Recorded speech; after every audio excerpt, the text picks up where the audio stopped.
Tim. That was great. That was quick and easy. Quick and easy. That was nice. Thank you. Tim's last message was a great segue into what we're talking about. As Jason said, I've been around for a long time, and it's clear that when you watch Oak Park play or walk into a gym or a field, they're trying to do the right things for the right reasons. Do the right things. It's the right thing to do. And a lot of times I'll come into places and it's like traffic school, right? I've got to, replace a lot of bad habits with good habits. And it's nice to be able to come into a place where looking for ways to get just a little bit better. I have known Coach Davis, Dr. Davis, back when he was Coach Davis. And so I'm really, really happy to be here. We're going to go through some things about our program. We're going to follow up with Tim's mission statement concept and have you take home a little homework and come up with one of your own if you don't have one already. But we'll talk about that as we go. Having been around a long time, I love the word coach, right? I love walking down halls and having people say, "Hi, coach," or into restaurants.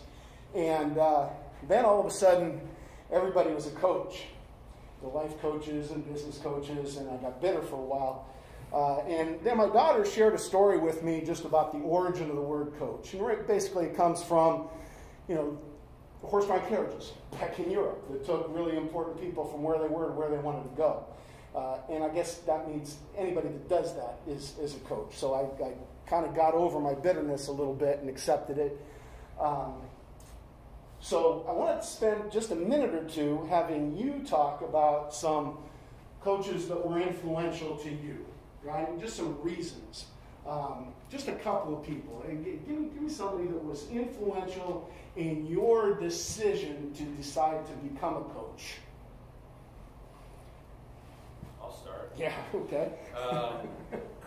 My first, my football coach here at Oak Park, JV, who's also PE coach, Fred Umano, just the way he coached, just his demeanor, just his all around. Describe his demeanor for us. What's that? Describe his demeanor for us. Give me a few adjectives. Confident, calm, supportive, nurturing, but held you accountable.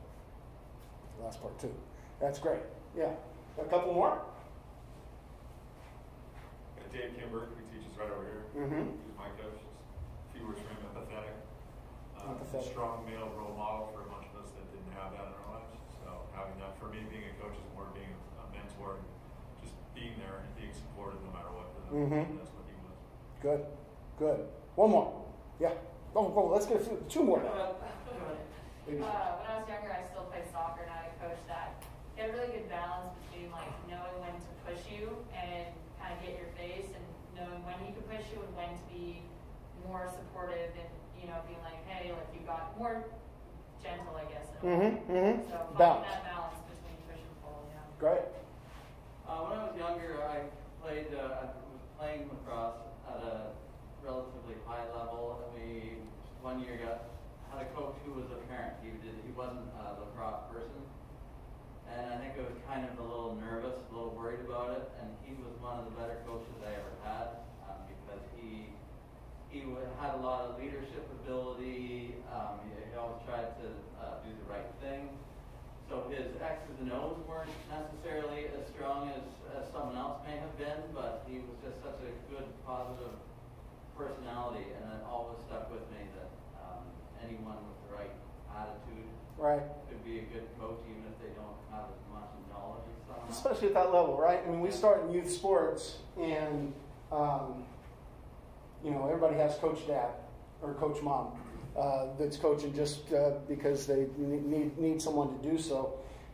And then eventually we get to the point where we get somebody that is a little bit tougher, a little bit better with the X's and O's, holds you a little bit more accountable.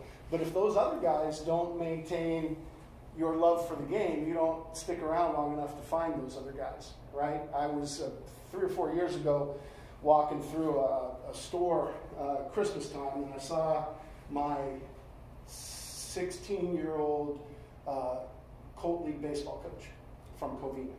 And I don't know what compelled me to go lock to him. And then it was like the point of no return. We made eye contact, so I was committed. So we had to have a conversation.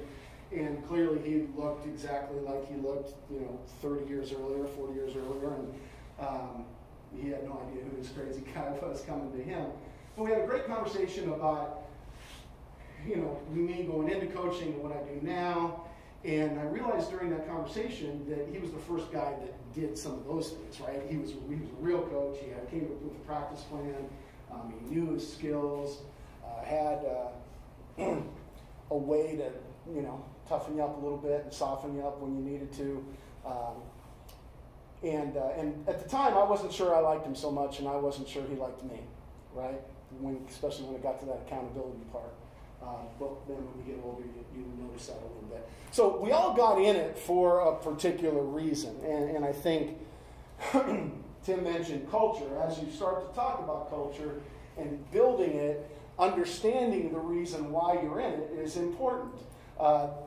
There's a book. I love this guy, Simon Sinek. He's got a bunch of books. He does a bunch of TED Talks. And he really speaks to me in a way that I understand. I think that's important when you find books to read or things to watch, is to find somebody that resonates with you and speaks to you in a way that you understand. Otherwise, you just kind of mimic somebody else's agenda, right? So you want to figure out, what is really inside you. And Simon does that a little bit with me. But he had this book, Start With Why.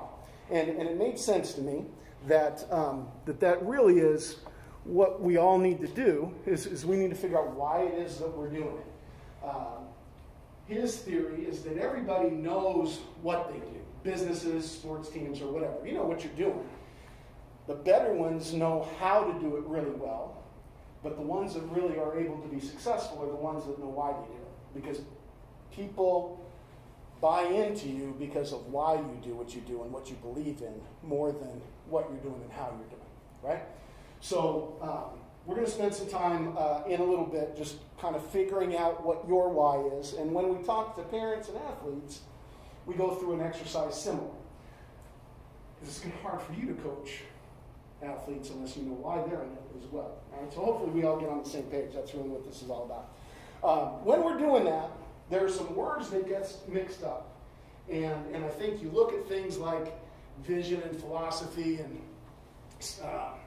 missions and mottos, and they're a little bit different, right? Vision is what you're looking at as long term, right? Your best possible result. Where your mission is how it's going to get there, and then your motto is just at the back of your T-shirt, right? What you say to your kids all of the time, right? We'll come up with some of those things. But in developing this philosophy, I'm going to just leave you with some homework, and I think it's a good exercise. And I'll give it to you as we go. Kind of got to figure out the things that are important to you, and then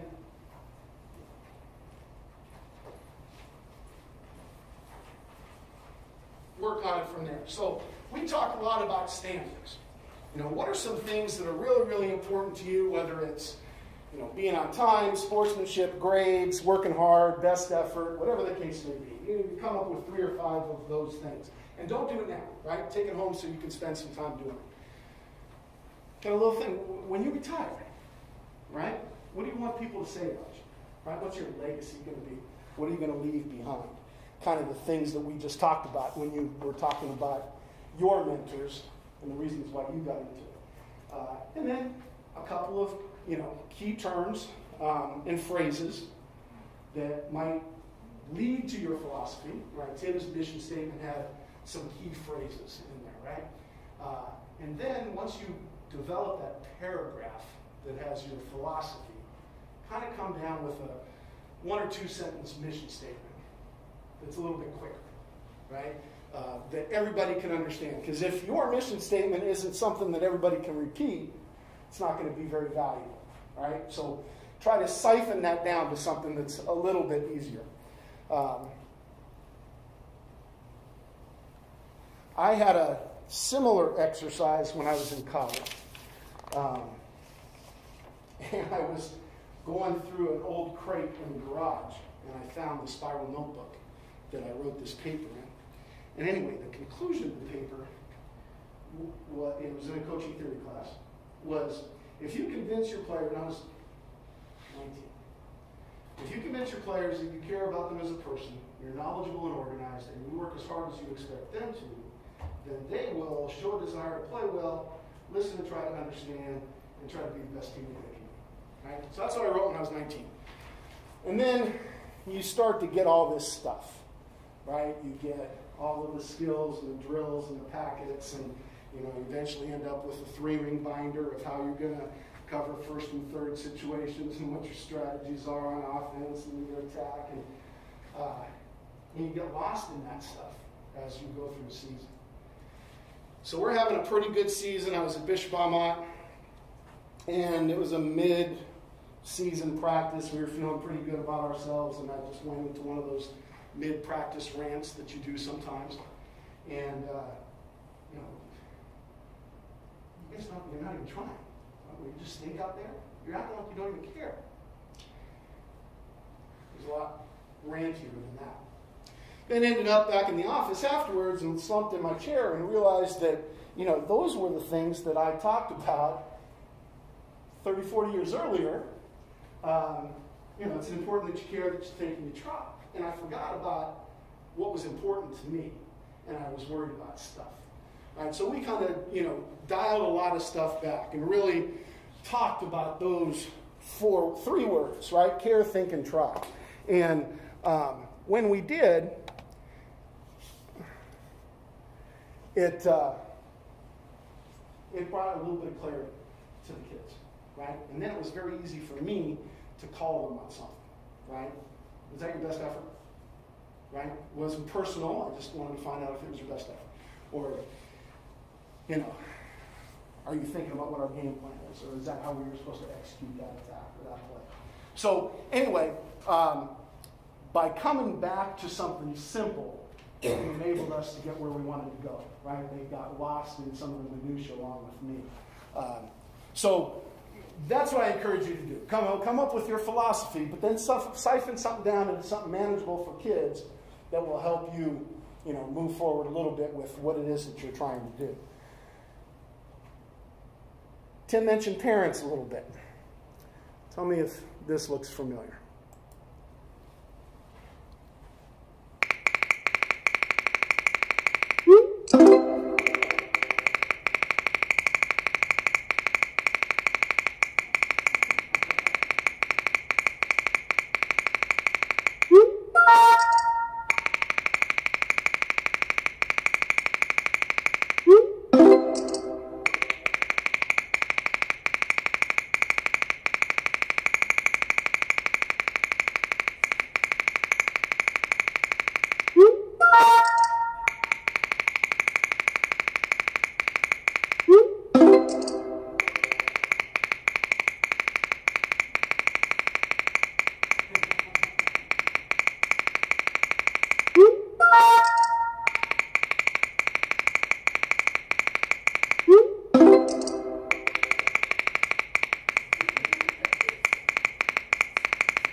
So we get those, right? And we can't say what we want to say.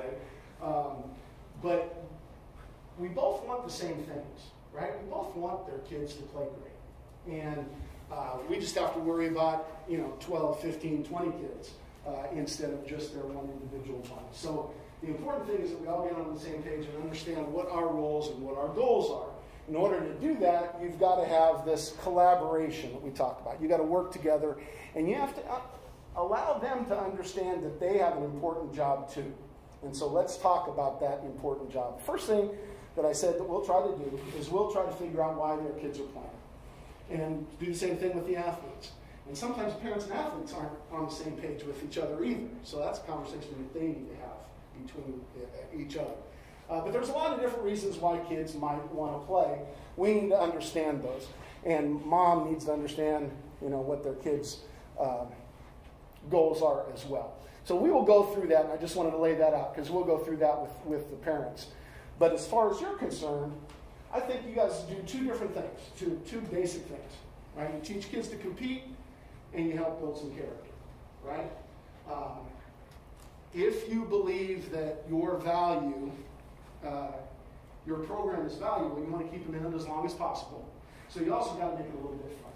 Right? So besides all those other things, it has to be enjoyable as well. But let's focus on that competition and character. And clearly when we're talking about competing, we're talking about striving to win, right? We want to try to do that. These are your two things. The winning part, the competition, that's the most obvious part of it. But the other thing is the most important. Now, what are some things that you're going to do as a coach to get your team ready to compete? The obvious stuff. Don't overthink it. Practice. Yeah, practice. What else? What do you practice? You condition.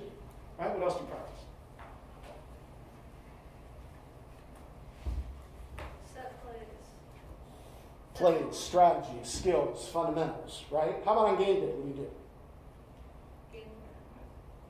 Game planning, get them ready, got to decide who's going to start, got to substitute, right? All of those things are your job. That's the competition part of it. Those are non-negotiables. Those are not things that the parents should have conversations about, right? These things are up to you. Now, when they're done with playing for you at the end of their career at Oak Park, what are some life skills, some character traits that you want them to have absorbed? Timeliness, okay. Communication. Perseverance. Grit, toughness. Integrity. Accountability. Work ethic.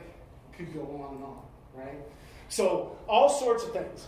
Now, is there a time when developing those things on the character side clashes with your ability to try to win and compete? Give me an example. When the best player on your team is late and they don't play because they know they're the best player. Yeah, violating a rule of some sort, right? Whether it's tardiness or whatever. Yeah. In lacrosse, sometimes you'll get, depending on where you're playing and how good the refs are, they won't call face-offs properly. And if you cheat, you're going to win. And we have made it as policy that we never cheat to win. We're just not going to play it. That's not the way we do things here. That's correct. That's not the Oak Park way. I like that. Not the Oak Park way. Yeah. Right, so there's a lot of times. And those things are difficult times, right? Because you have to have a difficult conversation, right? Who do you have to have that conversation with first? Yourself. Yourself to make that decision, right? Then the player, right? And depending on how that goes, who's the conversation with next? And the parents. And if that doesn't go well, Tim, administration, whoever, right? So a lot of people, like your lower level coaches sometimes, right? Younger coaches are just getting into it. They might run away from those moments, right? And because they don't want to have that difficult conversation. But those are great moments that they should run for because those are teachable moments, right? That's when kids grow, either as an athlete or as a person. So those teachable moments are important because they're the ones that help build character and get them to be better competitors. Everybody believes this, right? When you survey parents, when you survey athletes, those character traits are more important than the skills and the practice. And I'm the worst coach in the world, right? I'm that, Coach Dad. And I'm able to develop these soft skills in my players. Are you guys going to be pretty good? I don't know if you just have those things on the right. You'll be okay, right? You'll be able to overcome overcome some of the stuff on the left if you have a good work ethic and commitment and teamwork and all of those things. But those lessons don't get taught unless the parents cooperate, right? If you are trying to have this collaboration between the two of them, and you're trying to get a kid to be on time, and parents don't care to get them there on time, right? And then try to make excuses for them and don't hold them accountable, those lessons go by the wayside, right? It's hard to teach sportsmanship when moms and dads are screaming from the sidelines, or hard to teach accountability if they're making excuses for them, using the umpires or other players' mistakes or coaches' decisions or whatever, right? So we need the parents to help build those lessons. They need to collaborate with us and cooperate with us. Otherwise, those lessons on the right never get taught. And those are more important than trying to win at a higher level than some of this stuff, all things being equal. So I would say that the parent's job, might be more important if you get them to focus on just those things, right? If you can convince parents that helping build your son's character, work ethic, commitment, teamwork, is going to help us compete better, it's going to help your kid compete better, and it's going to help us win more. And then the higher the stakes, the higher the reward, the more character gets built, and it kind of goes back and forth. I think that collaboration is what's important in trying to make your program as good as you can be. But a lot of times when you sit down as a coach and you say, what they hear is stay out of my business. Right? When you talk about this, they think you're telling them to hands off, and that's not really the case. Right? The case is we want to work together. Right? We want to make sure that we collaborate to help build those character traits so that we can compete better, right? So let's talk about the competition part of it for a little bit. Qualities, traits, skills. Somebody mentioned resilience. Was that the word that you used? Right? The perseverance. Right? I use these three words: toughness, resilience, and grit. Right? Toughness is the ability to focus on one thing that helps right now. Right? Whatever I need to do at this moment, what my job is right this moment. Resilience is being able to bounce back immediately if that doesn't go well. Okay? And grit is the stick-to-itiveness over time that helps you, improve as the season goes on. Right? So those three things we can develop if we embrace that struggle a little bit. You all know this. This is what's great about sports. This is what the greatest thing about sports is. You play to win the game. Hello? You play to win the game. You don't play to just play it. That's the great thing about sports. You play to win. And I don't care if you don't have any wins. You go play to win. When you start telling me it doesn't matter, then retire. Get out. Because it matters. So I think what happens a lot of times is that people play the first few seconds of that clip. And all you hear is you play to win the game. And the win at all costs people use that as justification for whatever it is that they're going to do. Right? But the last part of the clip is more important. Even if you haven't won a game all year, right? Even if you're not having any success, it's important that you go out and try to win the game, right? Try to compete at your best level. And that part of it is what makes everybody get a little bit better, right? If you're just talking about winning, and half the teams, are going to go home unhappy because they're going to win. Well, I guess in some sports you're going to tie, right? But, you get where I'm going. So we want to go ahead and approach that. I think that a couple of things that have made it easier for me, right, is this whole growth mindset trend. Everybody talking about the growth mindset. Pretty simple is this little diagram. It's really driven by belief, right? You've got to build some belief in your kids that what you're asking them to do, the action that you want them to take, is going to make a difference. Then when it does, right, that's going to fuel some of that growth that's going to inspire more belief, and that cycle just continues. So I would suggest, and again, this is really kind of, you're the vehicle to get this message to some of your lower level coaches.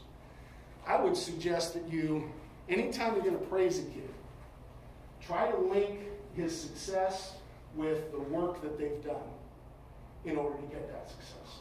And if you add that one simple sentence to your conversation, it changes mindsets completely, right? Instead of that kid just thinking he's great and he's always been great, now when I struggle, I think maybe I'm not that great, and they kind of plateau. They're afraid to fail. Where if you link their success to the work that they put in, now all of a sudden when things don't go well and they're struggling, they're in a slump, okay, well, I know if I work a little bit harder, I'm going to get out of that, right? So being able to link that success to, or that achievement to their work kind of creates that belief that we're talking about. Creates two different kind of people: results-oriented people, or people that are interested in their personal best and their best effort, and are able to move on to the next play, which is most important. You're going to get what you, not what you emphasize. You're going to get what you recognize and reward. Okay? And the reward doesn't have to be a reward, right? Just recognition of some sort. And you see a lot now with the turnover chains and the belts and the swag chains in baseball and all sorts of different stuff. I mean, I still think the best thing is, out of Pujols' hut. Right? It doesn't matter what the acknowledgement is, right? But some sort of a reward to go with that recognition is kind of what matters. So think about what you do, what you can do to make things a little bit more inspiring for kids to achieve. And that helps create this confidence. Remember this cycle that we're talking about, the belief. That helps create this belief because it fills kids' emotional tanks, right? Or your emotional bank account. People use all sorts of different phrases. If my emotional bank account is empty, right? I'm less coachable, I'm less confident, I don't compete with as much character. But if my emotional bank account is full, right, now all of a sudden I'm tough and resilient and all of those other things that we just talked about. Just about 3 or 4 weeks ago, I picked up this interview. A guy from the Green Bay Packers who described it perfectly. I think the best way to describe this is everyone has an emotional bank account with people. Hopefully yours is, quote unquote, has a lot of money. Like, I look at my emotional bank account with a lot of guys in this locker room. There's been a lot of deposits. And unfortunately, you guys don't get to see the deposits. And sometimes they're daily, sometimes they're weekly, sometimes it's one big one every 2 or 3 months. But most of the time, y'all see the withdrawals, which is okay. Because if you have somebody who's making deposits, whether it's, big, small, incremental, or whatever, when they make the withdrawal, there's, emotional credit to give out. So that's how I feel anytime he says or does anything. And, that's how I feel with a lot of my teammates is I get what you're saying. It doesn't matter how it comes out because I know you as a person and I trust you as a person. So whatever you need to say to get out of me the correction or, whatever happens in that moment, how it's communicated, that's okay with me because of prior deposits they've put into our friendship. I think you all kind of mentioned something like that, right? About, being able to, be tough and hold you accountable, but at the same time, be soft when you needed to. And that's really what we're talking about. I think his phrase, emotional credit, was what was great, because we're trying to get to this balance of 5 times as many positive memories as criticisms and corrections. Okay? And I've had people go with a double, pitch count at practice and just count positives, negatives. And it's research proven in a lot of different areas, but it works. And I would say that anybody that thinks that it doesn't work as a coach, all you really need to do is you need to try to relentlessly reward desired effort. Right? Anytime they're going to try to do what you're asking them to do, recognize it. Right? And if you do that every time, you're going to have as many as you want. And it's not just on you. It's on everybody. Everybody counts. Teammates, parents. So on days when it's tough, right? There's going to be days when there's a lot of errors and strikeouts and you lose. Nothing the parent can do about that now. So what they need to do is make up for it. Instead, what's their instinct?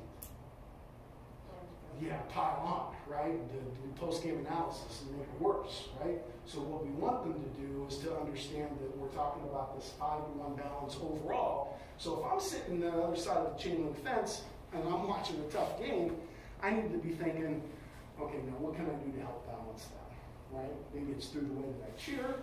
Maybe it's on the drive home, right? Or something that all the kids do afterwards. The other thing is when I would talk to athletes, they outnumber you guys by a lot, right?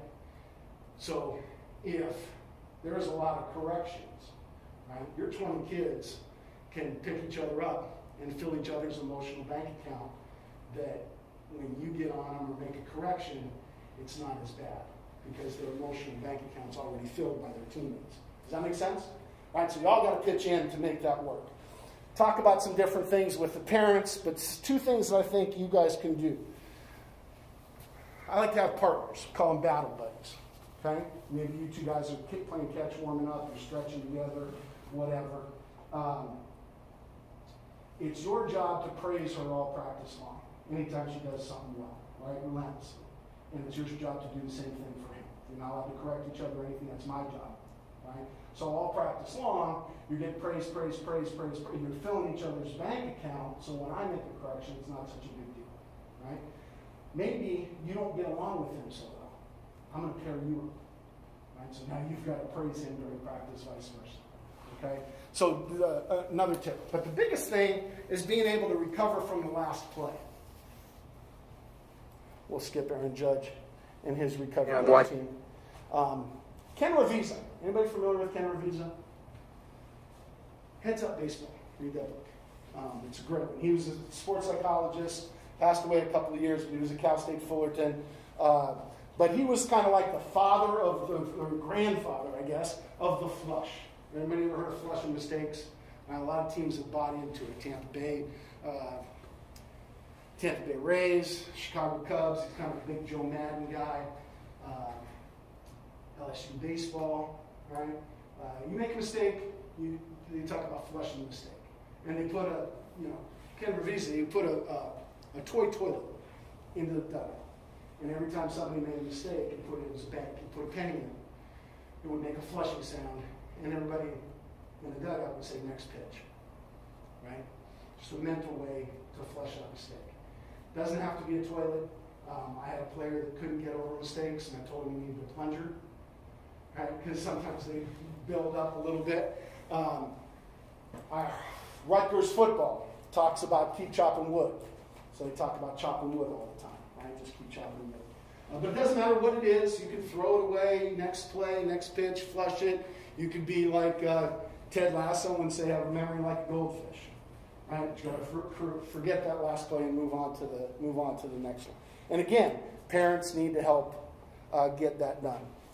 Now, the big thing that's obvious, especially to a place like Oak Park, is that those character traits that we're talking about. So if you're working hard to building, whatever character traits you put in your mission statement, I like leadership, optimism, knowledge, attitude, and respect.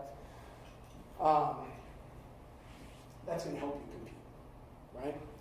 So make sure the parents understand that part of it. Something that I stress with the parents is that 95% of Fortune 500 executives say they played sports. 90% of women. 54% of Fortune 500 women executives played sports in college.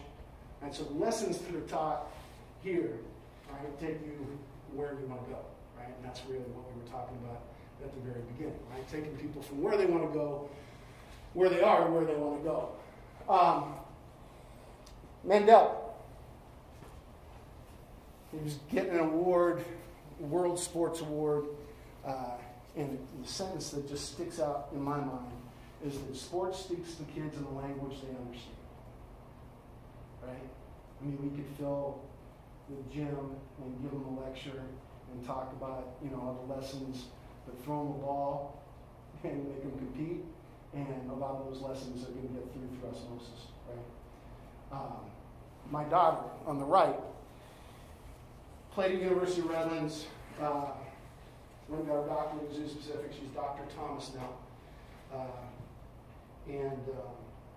On graduation day, how'd you do that, right? You're my kid. How did you make it through, the tough times in the labs and the 12-hour days and all that stuff? And she said, Daddy, I wouldn't have made it if it wasn't for shooting slumps and losing streaks. Right? The tough stuff that parents try to hide their kids from is the stuff that really is what can make them successful in the long run. Right? So parents don't get that because they want to protect their kids. Right? Let them struggle and then help them get up. And that's their job. And it's your job to make sure that they embrace it and work hard to get better the next day. And I think that that's something you guys really try to do hard here. Right? When we talk to the parents, we'll put together a standard thing, but I like to tailor it a little bit to you guys. Right? So give me some of the things that you have concerns about or issues with that we haven't talked about, or some of the things that are most important to you to get across to parents. Yeah. I guess communication through your kid, having them come to me first versus you texting me, calling me, emailing me, and I emphasize that in the kids as well. Like, come to me first. Like, I am someone you can trust, and I'd rather hear it from you than your parents. Yeah. Because it's gonna end up being a conversation between us anyway. For sure. Yep. No, that's great. My daughter played volleyball at Western Christian, and they were pretty good. They ended up winning the CIF championship one year, and then her senior year they weren't as good. And I remember there was a few plays that I didn't like how the coach communicated, whatever, and I was like, I'm going to go talk to her. And then I remember, not during the game, right? On game day, don't talk to him on a game day. Make an appointment, whatever. So then I look at the schedule. The next day there was a game. It's volleyball, right? It was all about game. And so didn't talk to her at all. And by the third day, my daughter was over. It was no big deal, right? So, have them do it first is the great, method of communication. And it teaches them lessons too, right? There's not a better lesson than to learn to speak to a figure of authority about something you disagree with, right? Whether it's a teacher, boss, coach, or whatever. Great. Coaching from the sideline. Coaching from the sideline? Like, and in a literal way, like when they're yelling from the sideline, but also coaching on the way home, on the way to the game, on the way home from the game. Yeah. I see a lot of evidence of that. Yeah, post-game, we'll definitely spend time on the post-game conversation, and I see now especially the coaching from the stands, honoring instructions of kids is a tough one. How do you know that you're supposed to shoot or pass it, or you're not supposed to take that pitch? Coach gave me the take sign. Why are you yelling? Yeah, good. Anything else? And we'll just hammer this stuff home a little bit with them. But I think the biggest thing is to try to get them on the same page with you, to try to collaborate. What our roles are, what their roles are. Do we see those roles blend a little bit here? Do they cross the line a little bit? Yeah. One thing that stuck out to me that when we had a meeting with you initially is, all the complaints we get. Like, if you ask a parent, why do you want your kids playing sports? And then you look at the complaints we get, it's never why they want their kids playing sports. So I think when you said that really stuck to me. So I think talking about like, hey, you're probably going to not be happy with your kids' play time, but why do you want your kid playing sports? For sure. And that's the good thing about having that, questionnaire at the beginning. Why are your kids playing sports? Because you're right, they're not going to say, be a superstar, playing time, win a championship or anything. They're going to say all of the things that we talked about. life lessons and sportsmanship and dealing with defeat, right? Those are the things that they're going to say. So being able to turn around and have a conversation with them later and say, well, remember on that meeting when you said, this is what you wanted? Yeah, right? Because the conversations are about something completely different than what their goals are. Yeah, good, for sure. Awesome. Like I said at the very beginning, I like coming to schools that are, really good and trying to figure out a way just to be an ounce better every day. It's much more fun than traffic school. I would encourage you to go home and take a look at that philosophy page, right? And just play with it and see what you come up with. But I have my information there, right? If you send me an email or hit me on Twitter or something, Instagram at Coach Loeb, share something from from the workshop in some manner. I'll be able to send you some other stuff that will be able to be used with your parents as well. All right? Awesome. Thank you guys very much. Tim, thank you for having us out here. Thank you. Yep, absolutely. So, I think prepared things to be good. Yeah. Yeah. So, coaches, we're going to be doing, Ray's going to be spending some time talking with our parents as well. So, we'll kind of do that third step. But I know today was a little bit longer, but I really appreciate you guys being here. And, let's have a great spring season. Look forward to it. Thank you guys. Thank you very much. Appreciate it. Yeah, for sure. Good luck to you. Let's play. That's right.